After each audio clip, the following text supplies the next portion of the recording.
Breaking news. Riek Machar's trial enters critical phase as media barred from courtroom.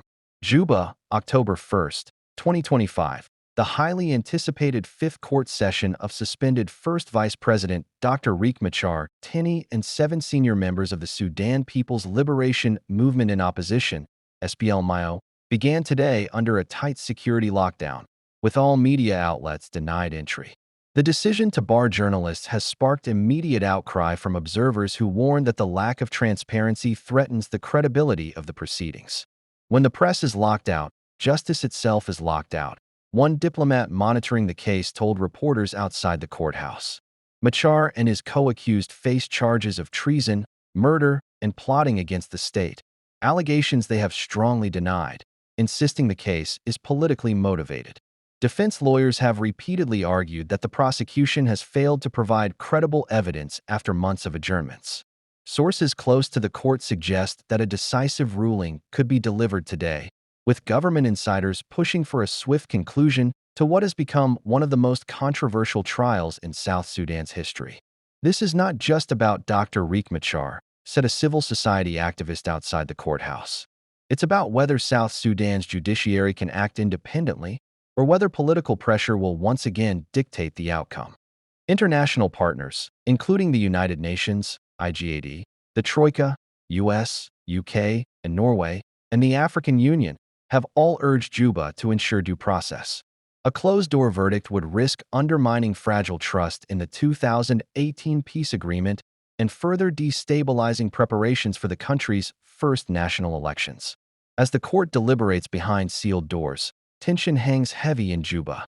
For supporters of Machar, today could mark either the end of a political witch hunt or the beginning of renewed instability if the ruling is seen as unjust.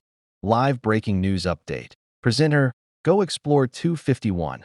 We begin in South Sudan, where a dramatic and highly sensitive court session is underway in the capital, Juba. Suspended First Vice President Dr. Riek Machar and 7 senior members of his SPLMIO movement are facing charges of treason and murder. Our correspondent in Juba reports that journalists have been barred from entering the courtroom this morning, sparking serious concerns over the transparency and fairness of the proceedings. Correspondent, outside court. Yes, presenter's name. This is a pivotal moment in South Sudan's political and judicial landscape. The court session began earlier today under tight security, with police units surrounding the compound and blocking all access to the media. Observers say the atmosphere here is tense. Many supporters of Dr. Riek Machar believe the case against him is politically motivated, accusing the government of trying to silence opposition voices ahead of the country's long-delayed elections. Defense lawyers insist the prosecution has repeatedly failed to present solid evidence, and today could see the trial reach its climax, either through a final verdict or a major ruling that sets the direction of the case. Presenter, studio. And what are the wider implications of today's developments? Correspondent, outside court. Well, if the verdict is perceived as unjust, it could seriously undermine the fragile 2018 peace agreement, which ended years of conflict. International bodies, including the United Nations, IGAD, and the African Union, have all warned that South Sudan cannot afford a political crisis at this delicate moment. For now, the trial continues behind closed doors. But make no mistake, what happens here today will ripple far beyond this courtroom, shaping the future of both Riek Machar and South Sudan's fragile transition to democracy. Presenter, Go Explore 251.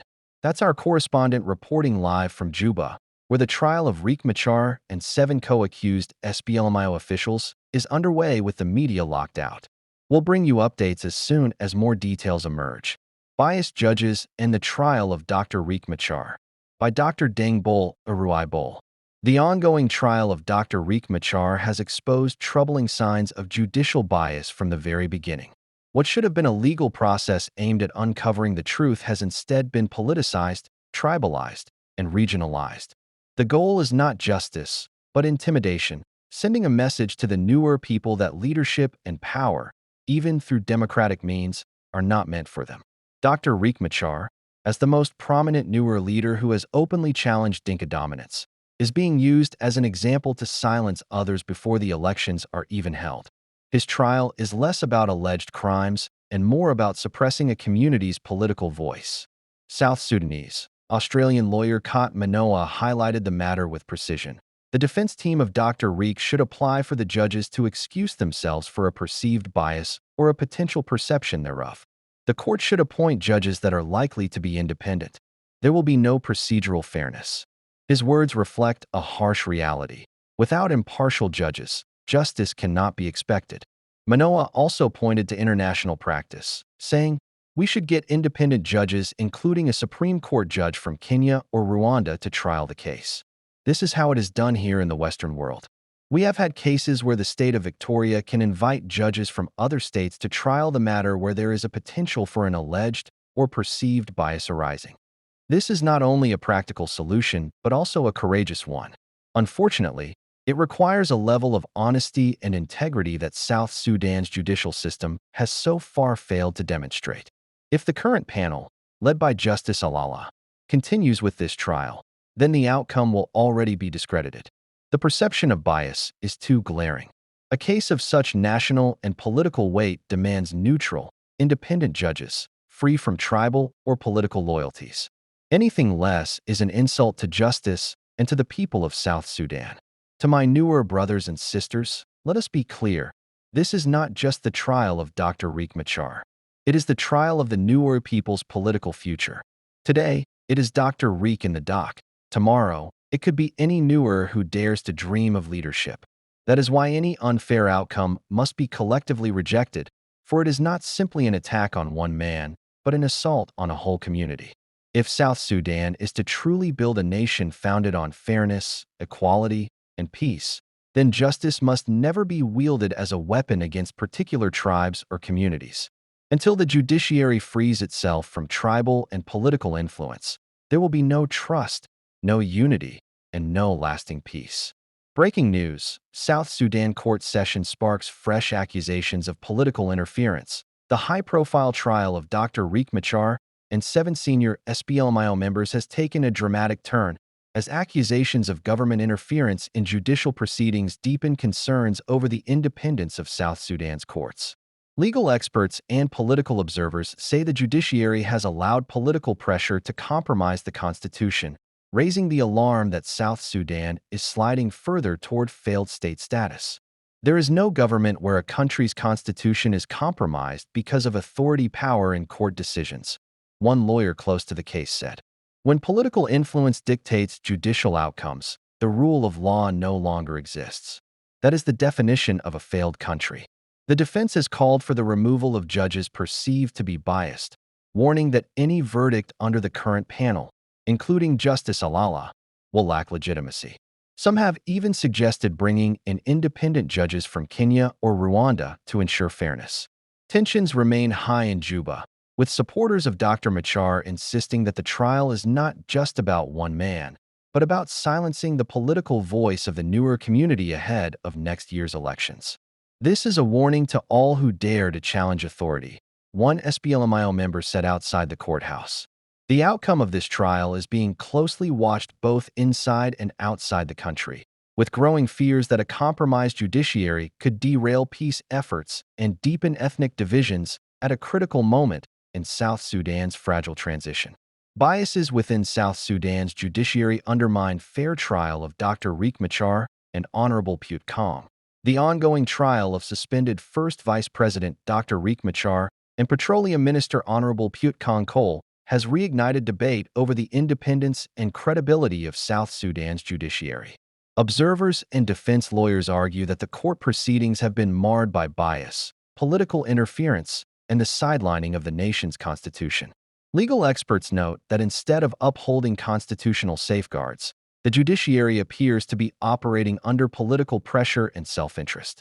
When the Constitution is put aside in favor of authority and personal agendas, the court loses its legitimacy. One analyst remarked, warning that such practices risk transforming South Sudan into what critics call a failed state. The accused leader's defense teams maintain that the evidence presented does not meet the legal threshold for conviction. Yet, despite repeated failures by government prosecutors to substantiate their charges, judges have continued to extend hearings and delay verdicts, raising questions about partiality. Observers describe the courtroom as a stage where political interests overshadow judicial responsibility, undermining the principles of justice and fair trial. Civil society organizations are now calling for international monitoring to ensure that the process aligns with constitutional standards and protects the rights of the accused. Editorial: South Sudan's judiciary at a crossroads. Justice or political theater? The trial of Dr. Riek Machar and Honorable Pute Kong Cole has laid bare a disturbing reality in South Sudan. The Constitution, once the supreme law of the land, is being pushed aside in favor of political self-interest and executive influence. From the very beginning, the proceedings have been marked by irregularities, media blackouts, prosecution failures, and judges granting endless extensions despite the lack of credible evidence. These actions suggest not a court seeking truth, but one bending under the weight of political orders. When judges compromise their independence to serve authority, they betray the very foundation of justice. A judiciary that allows itself to be guided by fear, loyalty, or self-preservation ceases to be a court of law. It becomes an instrument of oppression. Dr. Machar and Pute Kong stand accused in a trial that has become more symbolic than judicial. It symbolizes the ongoing struggle between the rule of law and the rule of men in South Sudan. The government insists it is committed to peace and constitutional order, yet its actions inside the courtroom tell another story, one of manipulation and control. The stakes are bigger than two men.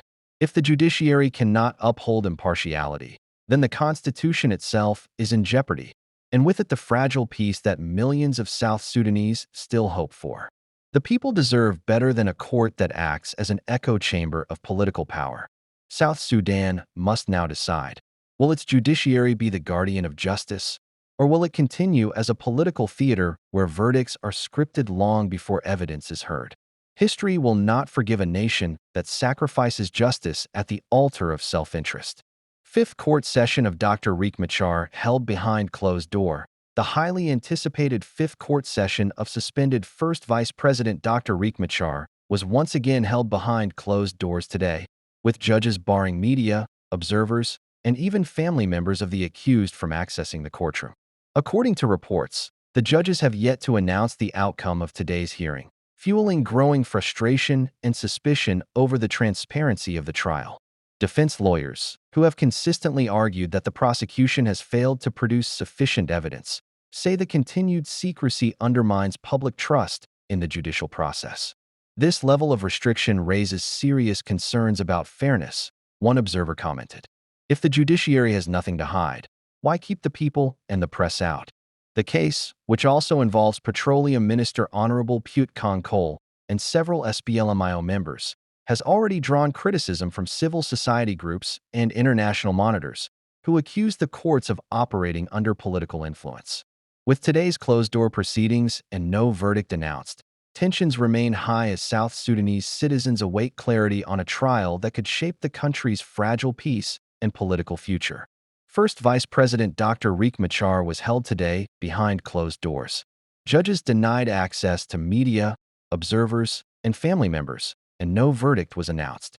Defense lawyers say the prosecution has still failed to provide sufficient evidence, raising questions about the fairness and transparency of the trial. Civil society groups and international observers have criticized the judiciary for operating under political pressure. As the outcome remains undisclosed, tensions continue to mount, leaving many South Sudanese concerned about the integrity of the country's judicial process. Good evening. Breaking news from the capital, Juba. The fifth court session has concluded today, but once again, it was held entirely behind closed doors. Media, observers, and even family members were denied entry, and the judges have not yet announced any outcome.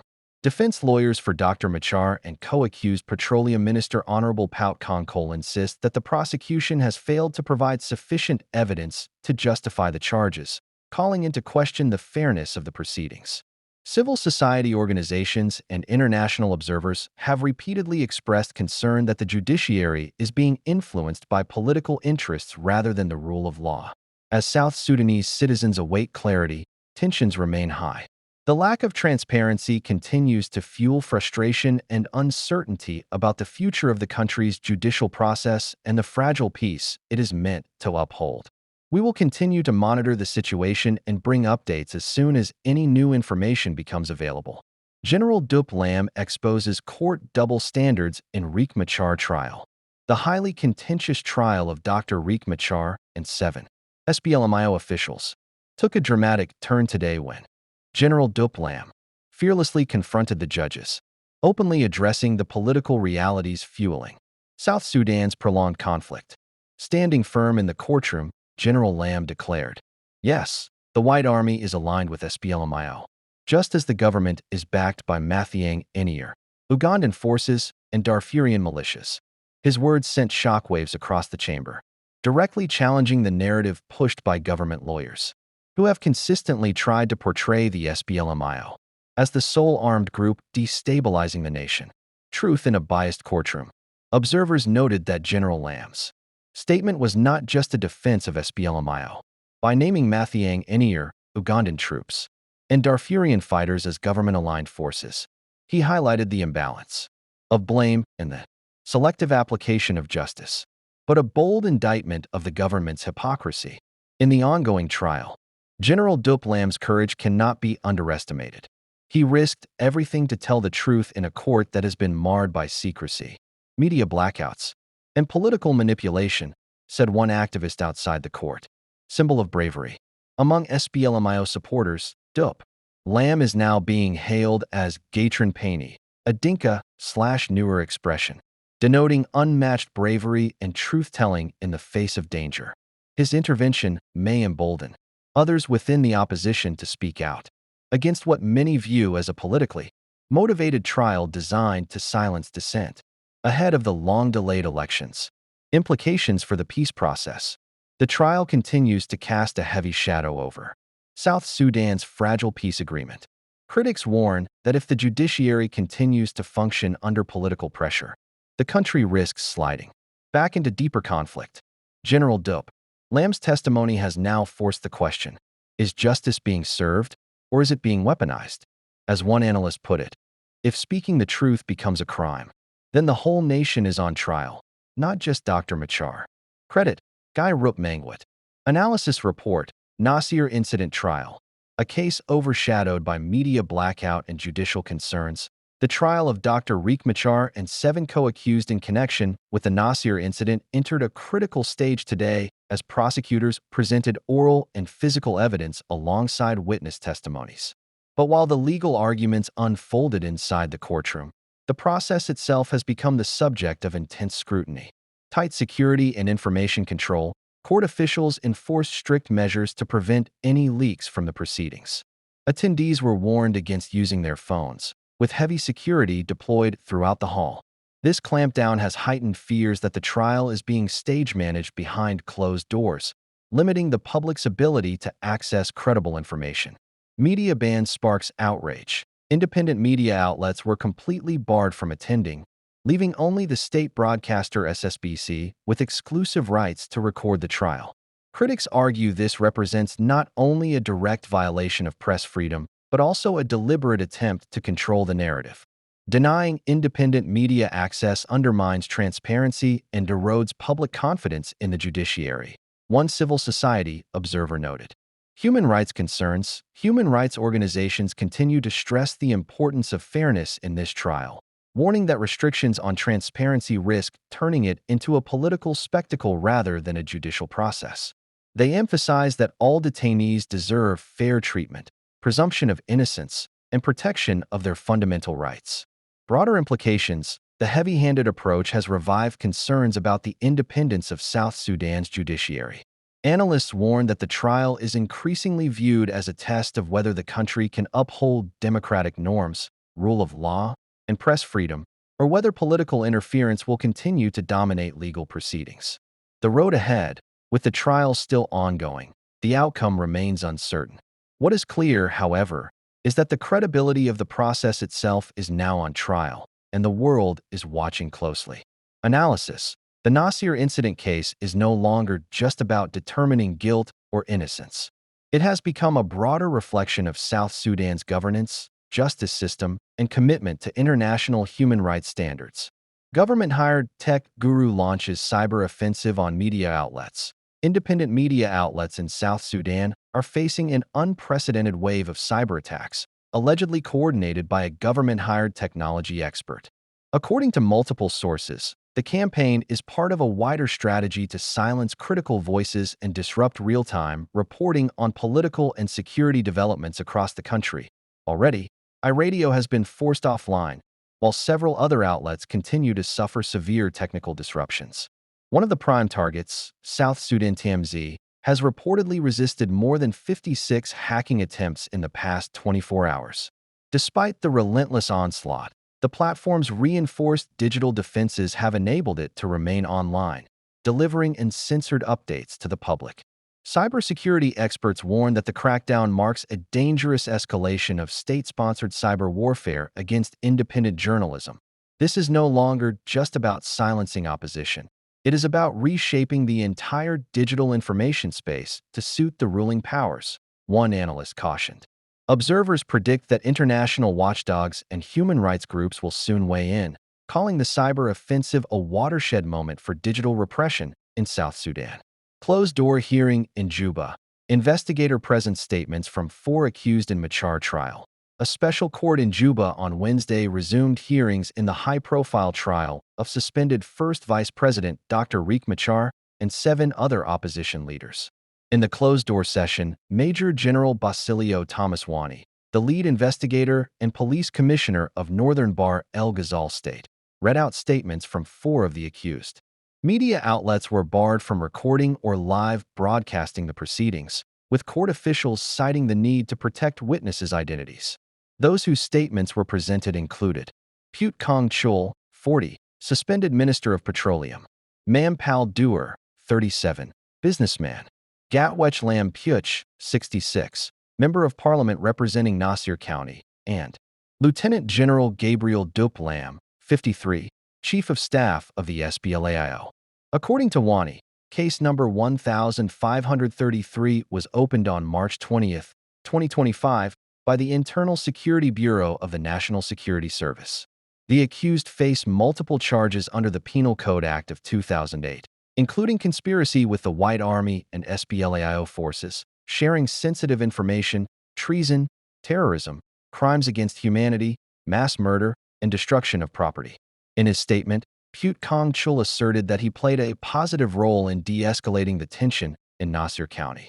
Businessman Mampal Duer alleged that he had been kidnapped by well-armed security personnel without a warrant and held under the controversial Articles 54 and 55 of the National Security Service Act. He also argued that clashes in Nasir were not new and had previously been resolved peacefully.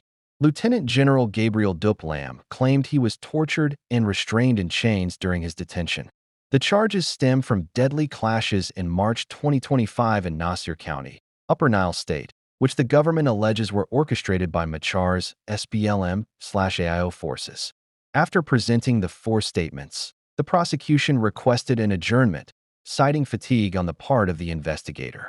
Presiding Judge James Alala Deng postponed the session to Friday, October 3, 2025, when Wani is expected to present statements from the remaining 4 accused, including Machar himself. Once all statements have been read, the prosecution will be allowed to present its evidence and question the investigator.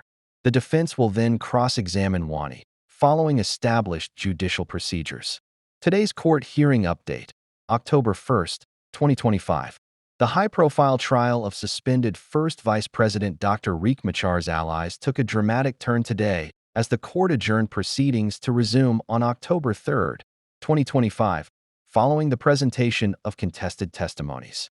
False witnesses reportedly testified against Honorable Pute Kong Chul, suspended Minister of Petroleum, and Mampal, prompting defense lawyers to lodge strong objections. According to credible sources, the witnesses were mobilized from the Jikini Newer community of Nasir by Nasir County Commissioner Gatwech Jock Deng.